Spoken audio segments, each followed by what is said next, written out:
Shocking surgery to remove an alien implant caught on tape. A flying saucer fragment found. UFO landing sites located. All the work of a special breed of investigator. I have seen an overwhelming amount of physical evidence. I'm absolutely convinced that UFOs are real. These real-life X-Filers believe the truth is out there, and their goal is to discover if science fiction may actually be science fact. They are UFO hunters.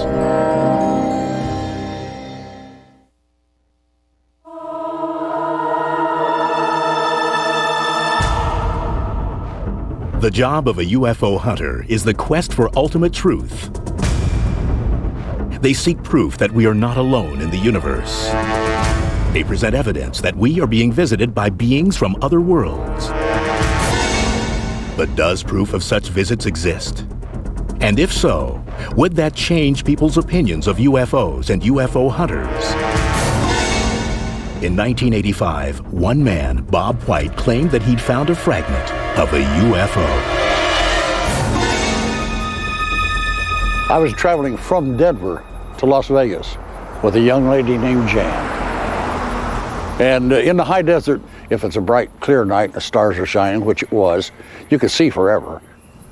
I was asleep when she woke me up and asked me what this strange light was. I didn't know. So I stayed awake and we watched it.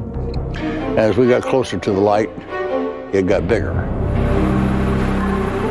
We stopped the car to look at it. The light was so bright, I had to shield my eyes like this to look at it. She turned the headlights on for some reason, and when she did, this thing just shot up in the air that fast. And when it got up in the sky, it connected to another light, and then this object was ejected from it.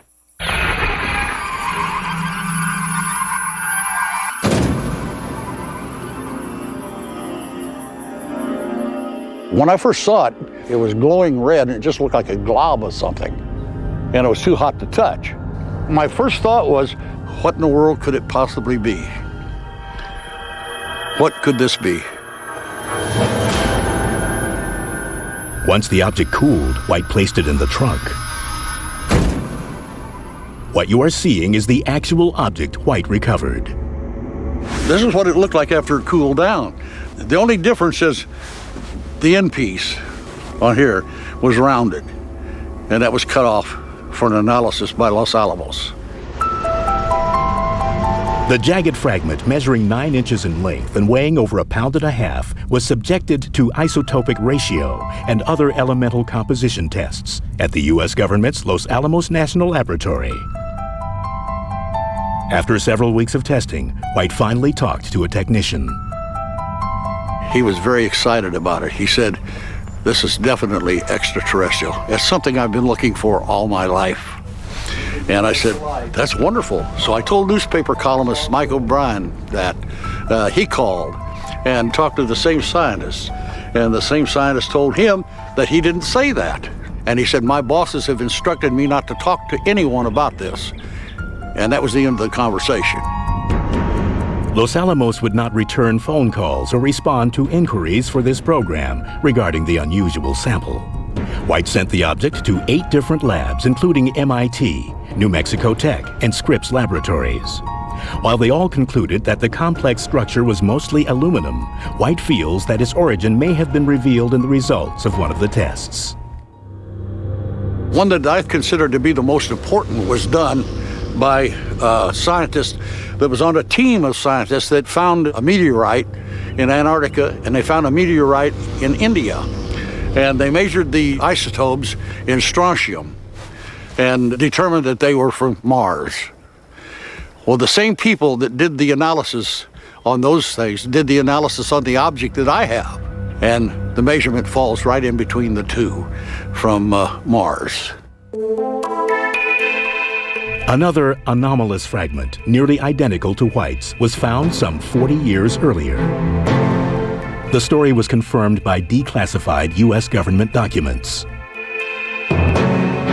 They have an object almost identical to this one that was recovered by the CIC the Counterintelligence Corps in the 1940s in Denmark. And their words, not mine, their words, is it's a piece of a flying saucer. In 2004, White passed 3 separate polygraph tests administered by both law enforcement officers and a certified polygraph examiner to further authenticate his claim. But still, he found no help getting his story out. The journey drained his savings and his spirit. I didn't ask for this to happen to me. I didn't need this. Didn't want it. Didn't want people to call me a UFO nut. And I didn't even believe in anything like this. But once you see it, once it happens to you, you have to be a believer. Bob White's quest for the truth defines the modern-day UFO hunter. But what exactly does that mean? The term UFO hunter is a rather peculiar one because it covers an awful lot of ground. You can hunt sightings, you can hunt people, you can hunt documents. For me, it's a combination of those plus hunting an audience to talk to. In the past, I've tried to focus on the government cover-up. And we'll talk about the FBI, the CIA, the Air Force, the NSA. I'm convinced that this whole question of alien visitations is the biggest story of the millennium. And Stanton Friedman would know. A nuclear physicist from the University of Chicago, he has spent more than 40 years in the UFO field. Friedman is considered one of the most knowledgeable UFO hunters. A relentless pursuit of the truth and a passion for answers is the link between the UFO hunters of today and those of yesterday. Are UFOs real? Was a question frequently asked by the man regarded as the original UFO hunter, Dr. J. Allen Hynek.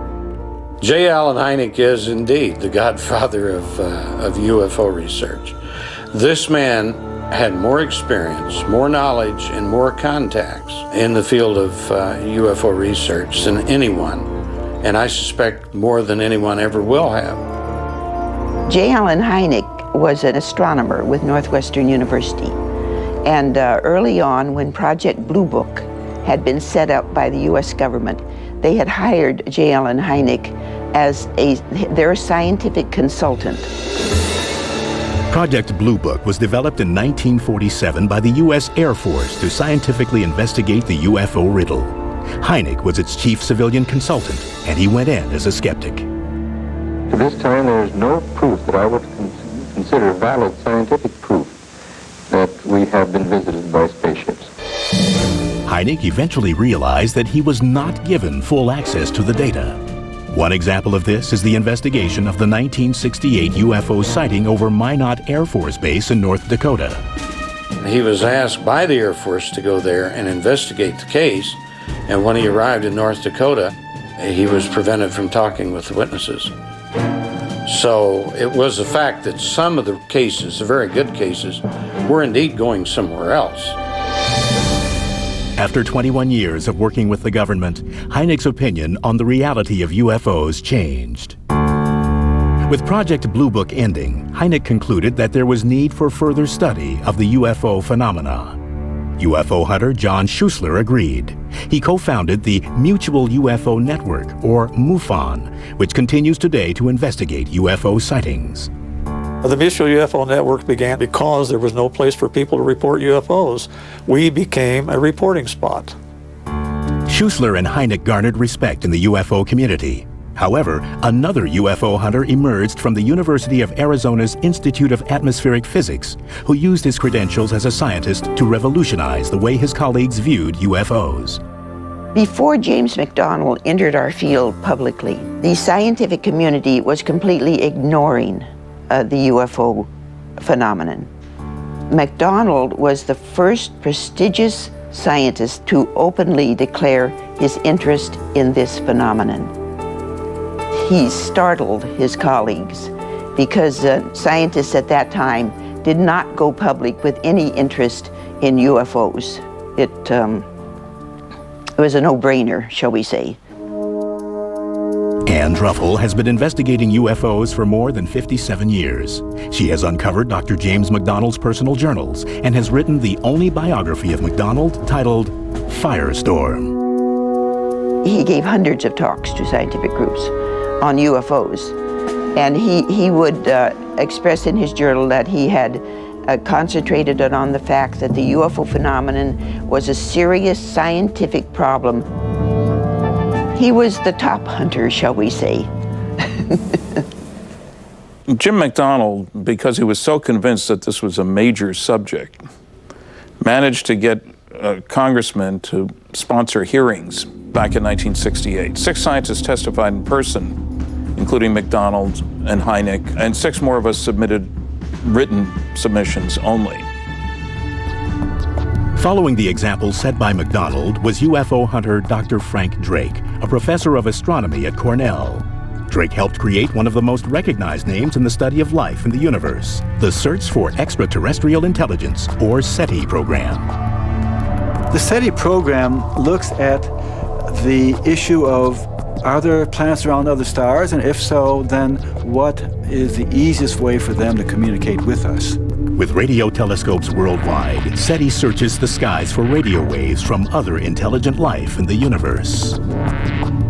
Dr. Rudy Schild, research scientist at the Harvard-Smithsonian Center for Astrophysics, believes that SETI has its flaws.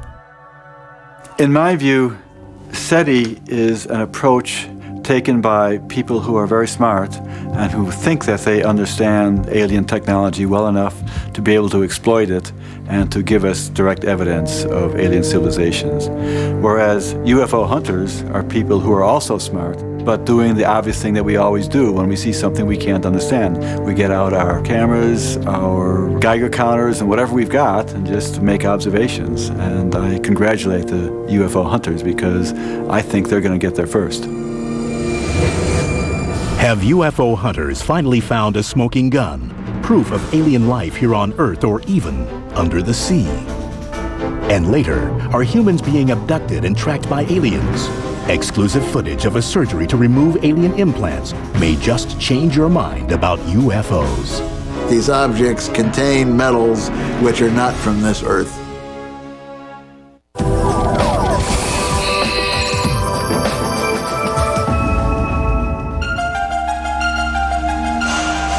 April 24th, 1964, Socorro, New Mexico. Police officer Lonnie Zamora witnesses an oval object on 4 legs with 2 humanoids less than 100 feet away in broad daylight. The object quickly ascends, leaving burnt bushes and 4 imprints on the ground. 2 days later, a nearly identical object is witnessed 150 miles away in La Madera, New Mexico. Both cases are investigated by the original UFO hunter, J. Allen Hynek, and his student, Ted Phillips. I did start out as a skeptic, and I was kind of a convert after Socorro, New Mexico. There were 4 imprints in the ground where the landing legs had gone in, and some small, what appeared to be footprints. And this is truly one of the good cases, the very good cases. We have looked at the work of Ted Phillips for years. We have respected what he's done. He's a person that, before it was popular, went out and started collecting evidence of landings of UFOs, what he called landing trace effects. This is physical evidence that something's going on. As a UFO hunter, my job really is simply to gather the hard evidence to support UFO sightings. Over the past 36 years, I've been involved with or personally investigated somewhere around 600 cases. Because of the amount of trace evidence, the Socorro, New Mexico case was a turning point for many UFO hunters, including J. Allen Hynek. Allen talked about this case.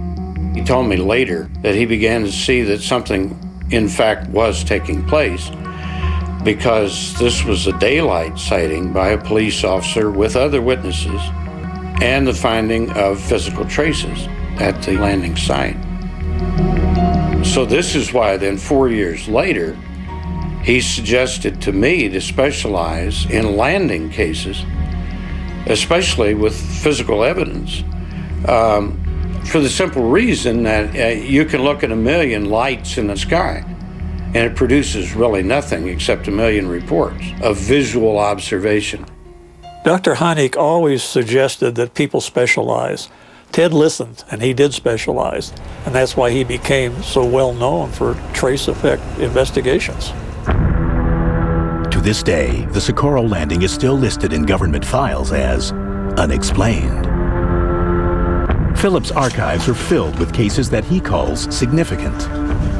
Significant case would be one in which we have multiple witnesses, good seeing conditions, close range, plenty of time for the individuals to figure out what they're looking at, and resulting physical residue of some kind. In other words, the object is at that site and it generates physical traces on the plants, on the soil, tree damage. It can go several ways.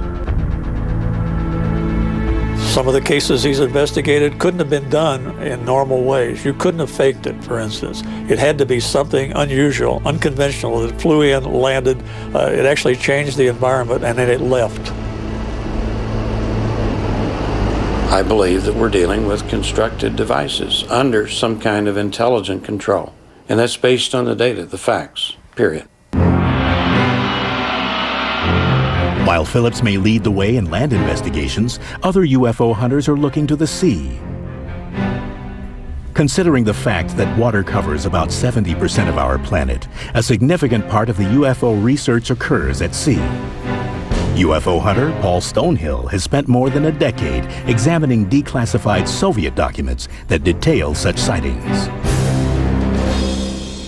When the Soviet Union started disintegrating, I decided to form a so-called Russian UFO Research Center to be a bridge between Soviet ufologists and their American counterparts. The Soviets knew that there were objects and phenomena that they could not explain, grasp, or capture. So they wanted to study it. Some of the most interesting cases took place in 1960s and 70s when Soviet submarine commanders would encounter gigantic objects, chasing them to deep waters. Huge objects would ascend from the ocean. Cigar-shaped objects would hover over Soviet ships, observe, move about at great speeds. Stonehill specializes in what researchers call USO encounters. A USO is unidentified submersible object. A UFO is unidentified flying object. The Soviet military intelligence, and especially naval intelligence, had been very much interested in the USOs simply because they wanted to assess the threat presented.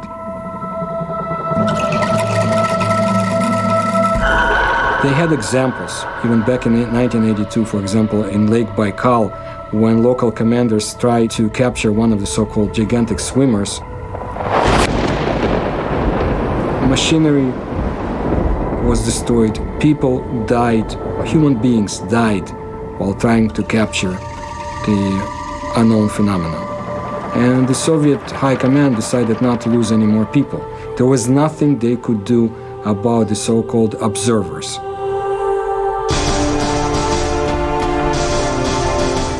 It's not easy to study the UFO and USO phenomena as it pertains to the Soviet Union and Russia. Secrecy has always been in fashion, whether in Russia or the Soviet Union. I truly believe that whatever is hidden in the files is fascinating to an extent that when it comes available, if it ever does, it would change the course of history of our planet. But while some scour archives and documents, other UFO hunters explore well beyond the physical environment. A lot of people that investigate UFOs eventually broaden their horizons, so to say. They get into metaphysics as well. I think they do that because they didn't get all the answers they wanted, and they feel that there's something bigger out there than the physical science that we've been dealing with.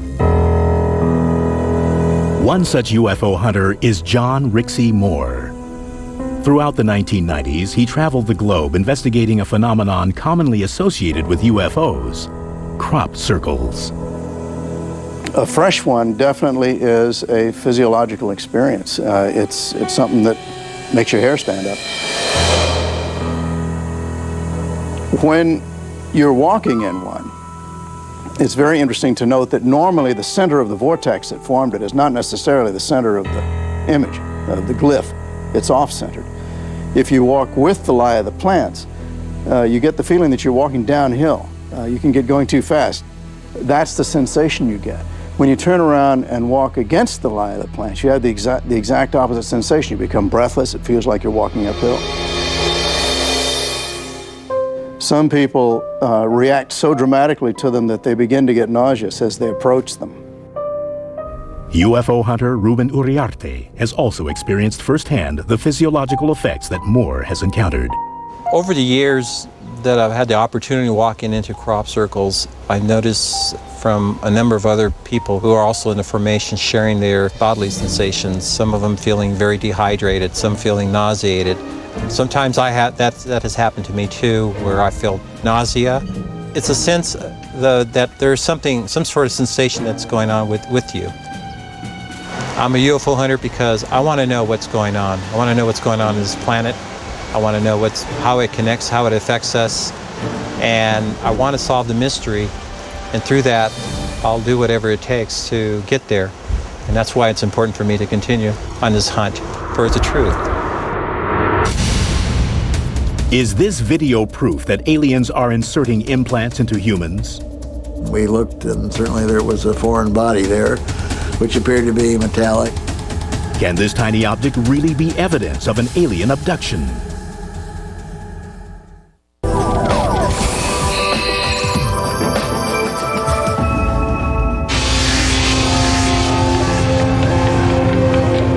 Nightmares. Strange recurring images. And missing time. UFO hunters say these are signs of alien abductions. Skeptics, on the other hand, argue these experiences can generally be explained by modern science. Still, much of what UFO hunters know about alleged alien abductions is based on eyewitness accounts. In some cases, however, there is evidence, but the abductee has no recollection of how it got there. At that point, UFO hunters, like certified hypnotherapist Barbara Lamb, stop looking outside the body and turn their search inward. Lamb uses hypnotic regression as a technique to help subjects recall and understand their experiences. Well, hypnotic regression is really a very simple thing to achieve. It's leading somebody into a nice state of deep relaxation. And in that state of deep relaxation, with the attention focused entirely on the inside, the person is asked to go back to the source of whatever the subject is that they're interested in. The use of regressive hypnosis in the induction part of this mystery is a very necessary thing to do. It's a useful tool. If it's done correctly, it's very valuable. You have to know more about the human psyche to do that. Barbara Lamb is one of those people. I have regressed 480 different individuals. A person typically will come to me for hypnotic regression because they have a strong clue, or maybe several clues, that something very unusual has happened to them.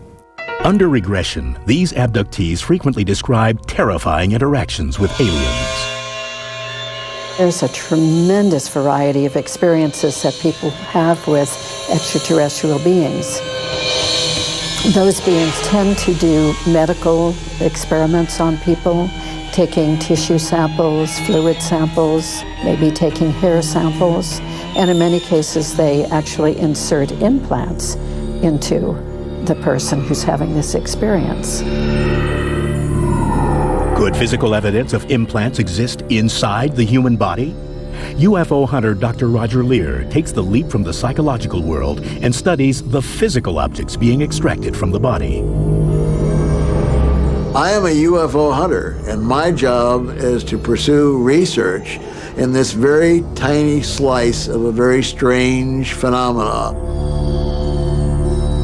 I've been a practicing podiatric surgeon for 41 years. I have performed research in a number of medical fields, and now I've applied my skills and science to the alien abduction physical evidence phenomena. And one of the prime examples of this is the Tim Cullen story.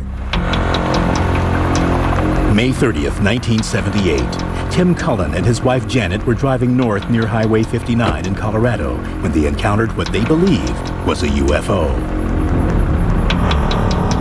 Although they only recall staying at the scene for a few minutes, the Cullens arrived home an hour later than expected. 20 years later, a routine X-ray revealed an unexplained piece of metal in Tim's arm. Cullen traced it back to that spring night in 1978. First contact was just telling me who he was and that he thought he might be associated with the abduction phenomena and that he had a metallic object in his arm. So we had him send the X-rays, and we looked, and certainly there was a foreign body there, which appeared to be metallic. What you are seeing is the actual surgery which took place on February 5th, 2000. You get a hold of it? Dr. Lear supervised the procedure to remove the foreign object from Tim Cullen's arm. Although there was no original entry scar, a 6mm metallic object was found under the skin. Once the object was removed, we find two very surprising things. One is that there's absolutely no inflammatory response by the body to the object, which is quote-unquote impossible. And number two, we find that there's a large number of nerve cells there that really don't belong in that particular area, and these nerve cells are called proprioceptors. Proprioceptors are an active, living cluster of nerve endings. They are normally located in the hands and feet and respond to touch, temperature, and pressure. According to Dr. Lear, there is no medical explanation for them to be connected to a foreign piece of metal in the human body. When we look at what happens in the body after the object goes in, the body does not like foreign things inside, so it reacts to it. Now, if it's, let's say, lead from a pencil or something like that, we get an immediate inflammatory reaction. But when we look at these things, there's nothing. Zip, zero. So just from that alone, you can say these are drastically different than any kind of typical foreign body that we get inside. I believe that these nerve cells are sort of the plug where this thing is plugged in at, and it's using neural energy from the body to operate. On one case, not Tim's, but on another case, we fortunately had a piece of equipment which was a radio frequency detector, and we actually detected two oscillating frequencies that were being emitted from the object. When they are removed, they don't do anything. So obviously, plugging them in somewhere into the body gives them some kind of energy that makes them do whatever it is they do. Dr. Lear has supervised more than 10 of these operations. Each surgery has produced strange foreign objects from the body, all of which can be found safely locked in his personal archive. The evidence collected by Dr. Lear seems to defy scientific logic. We find that these objects contain metals which are not from this earth. The abundant amount of physical evidence available leads me to believe that this planet is being visited by intelligences from somewhere else. That is why I'm a UFO hunter. Coming up, UFO hunters put their evidence to the test, and the results may surprise you. My job is to separate the outright hoaxes from the cases which can't be explained. And is there a worldwide cover-up to hide the truth about UFOs? One government official finally tells his story from the inside. Pay attention, listen up, this is going on.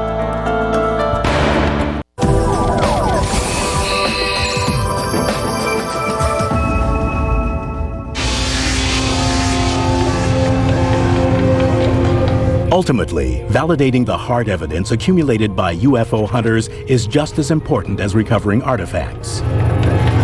Whether the substantiation comes from science, metaphysics, documentation, or imagery, UFO hunters will not risk their credibility by presenting false data. Since many UFO sightings are allegedly caught on film and video, attempts to verify or validate the images comes down to researchers like naval optical physicist Dr. Bruce Maccabee. I'm a UFO hunter, and my job is to separate the wheat from the chaff. For example, in the photographic cases, to be able to separate the cases which are mistakes or outright hoaxes from the cases which can't be explained. Dr. Maccabee has authored 36 technical articles and more than 100 UFO research papers over the last 2.5 decades. I've known Bruce for over 30 years. I find that he is persistent, he is consistent, he is scientific, and he doesn't let opinions come in so much as science. In my opinion, Dr. Bruce Maccabee is indeed a true UFO hunter. Dr. Maccabee uses computer analysis systems to actually feed in and analyze each frame of a video, for instance, or to feed in a photograph. As a result, he has done investigations that stand the test of time. I have done not only photographic research, but also historical research into the subject of UFOs. Dr. Maccabee is convinced that photos alone can't tell the entire story. He believes that the U.S. government is withholding vital information. I was one of the first people to try beating down the doors of the government by getting information out about the FBI. J. Edgar Hoover himself says it is not now, nor was it ever was, the role of the FBI to be involved in UFO investigations. Dr. Bruce Maccabee filed a Freedom of Information Act request. This is back in the 70s. Got 1,600 pages of material. When I got it and read through the documents, I could see that there was information in the FBI file that was nowhere else, including comments by Air Force people that were stored in the FBI file that you can't find in the Air Force file.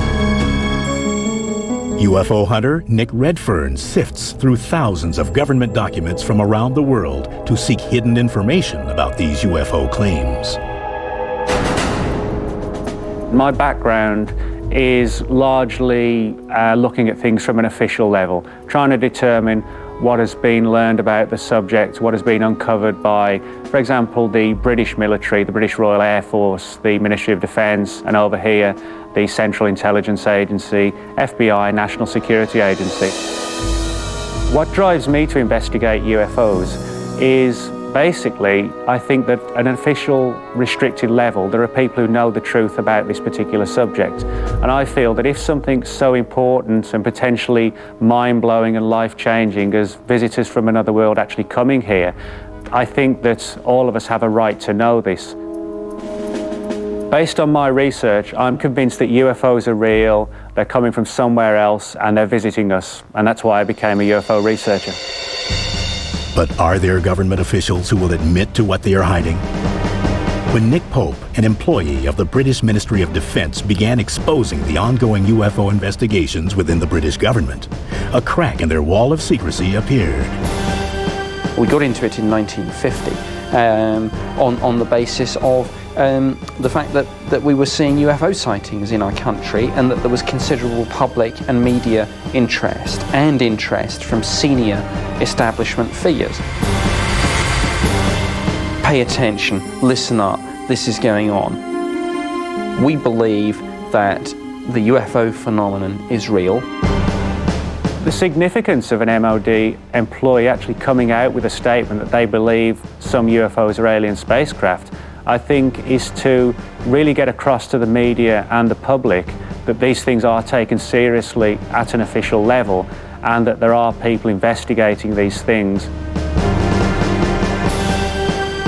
Dr. Robert Wood, former aerospace engineer and associate of J. Allen Hynek, analyzes documentation from the 1950s that alleges the existence of extraterrestrial visitation. Obviously controversial, these papers represent one of the most difficult tasks to UFO hunters: document authentication. When you attempt to determine a question document's validity, you approach this in an orderly manner. If you have an original, you do the things you can do, like look at the paper. If you don't, then you look at the shape of the letters, and you go into the printing subtleties. Dr. Woods is one of the leading people in this field, and the work he does in the forensic examination of documentation, I'd say he's probably the leading person. The documents that I've been exposed to include 4,000 pages of mostly unclassified material, somebody cleaning out his file drawer who used to work in some intelligence agency. But a lot of them, maybe 500 or to 1,000 of the pages, are top secret. Some of those top secret files detail the Majestic 12 organization, a group allegedly established by President Truman to maintain the secrecy on extraterrestrials. Dr. Wood had the documents analyzed. I have taken those to a typewriter expert and have determined that they were typed on an Underwood 1940 typewriter, so it's consistent. Based on this analysis of the typewriter model, the paper and ink content, Dr. Wood believes the documents are genuine and may blow the lid off of a UFO cover-up. The large number of documents that I've been able to accumulate very clearly show that we have a covert program to keep from the public the recovery of a large number of crashes that include the recovery of extraterrestrials. Dr. Wood is definitely a UFO hunter, a good UFO hunter. But do you have what it takes to become a UFO hunter? The goal is to get the truth out there. Whatever it takes to do that, you've got to do it.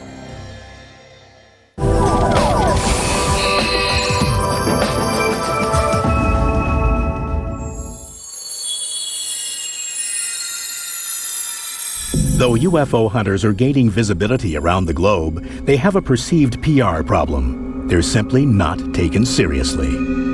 Establishing credible standards for UFO investigation has fallen upon MUFON, the Mutual UFO Network, based in Denver, Colorado.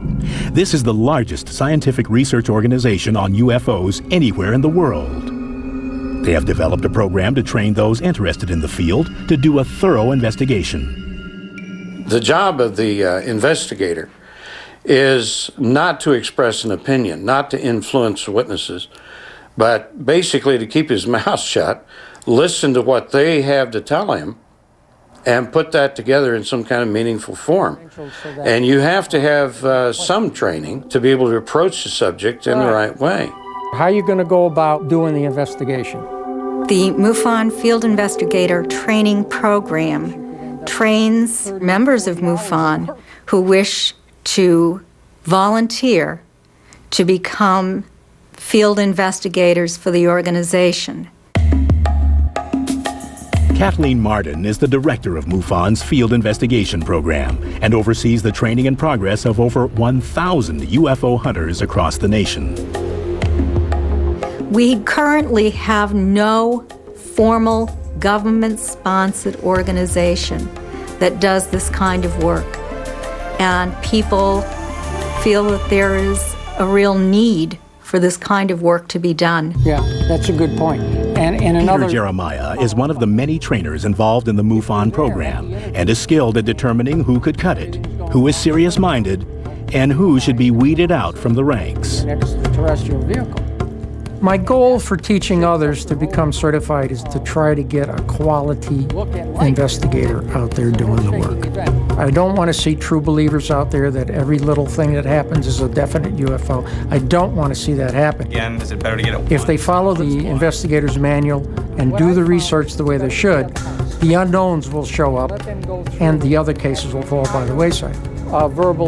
My goal is to keep good quality investigators out in the field. You need to use your Bible when you're doing your investigation because this is where all the information is.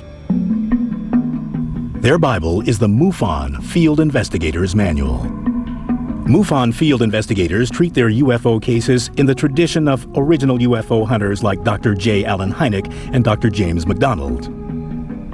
The organization has created a package of forms to help facilitate the documentation process and also a field investigator's kit with specific tools for the right job. The equipment includes a tape recorder, compass, maps, and a camera. MUFON director John Schuessler has a vision for the continued advances of MUFON.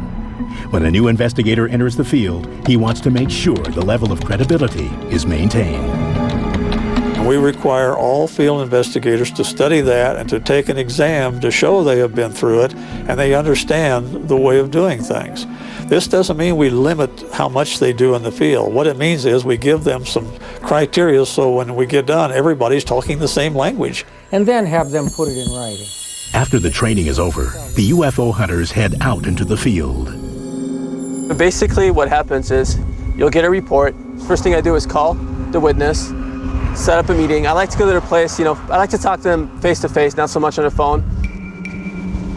We'll go out to the field with them, just if they have any photographic evidence, like camcorders or still pictures or any of that, we take that under account. By the end, our main goal is to produce a summary, a report, which then goes to the National MUFON headquarters. Every year, MUFON investigates more than 1,000 cases, of which 20% fall into the category of unexplained. We have some 300 consultants and research specialists in every possible field of endeavor that are able to look at this material. Those are scientists. And we go everything from astrophysics to religion. Back in the days when Dr. Hynek was doing this, he had an invisible college. These were people that were scientists that didn't want anybody to know they were doing it, but they would help him. Today we have a visible college that people are saying, I don't care, I'm going to look into it because I am a scientist. And that's truly what science is all about. I was speaking with Anne. Information is discussed and debated at annual UFO conventions, like the National UFO Conference in Los Angeles, California. Cover up. I do believe UFO hunters come to conferences to learn more. 45. They're looking for answers to what maybe they've seen, maybe they've heard about, or maybe they're just curious about. So I believe that some of the attendees are UFO hunters. They're seeking out the truth for themselves. It operates a website. Symposiums, conferences, gatherings are always very important. I like to add that it's more the networking that's very important. It's important to hear what's the latest from the different researchers that are out there. But there's a lot behind the scenes, and these conferences provide the avenue for people to get together and to share notes, to share what's going on. And believe me, I've learned more from behind the scenes many times. Regardless of their reasons for investigating UFOs, these hunters have one common goal. I think it's definitely my job to tell the truth. And what is the truth? That is the prime goal, to find out what the truth is behind this. I think we are mature enough now to take whatever the truth might be. The goal is to get the truth out there.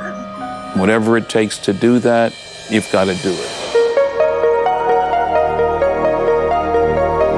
As they look to the stars, the earth, or within the human body, UFO hunters feel their case is strong and the evidence irrefutable. As new technology, like the Hubble Space Telescope, identifies undiscovered Earth-like planets, one must wonder if the mysteries of the universe have, or ever will be, solved. But one fact remains. UFO hunters feel they are on to something big. These people, their testimony could send a guy to the electric chair. And yet they report a UFO and they're no longer credible. And that's a double standard in this country that I simply can't understand.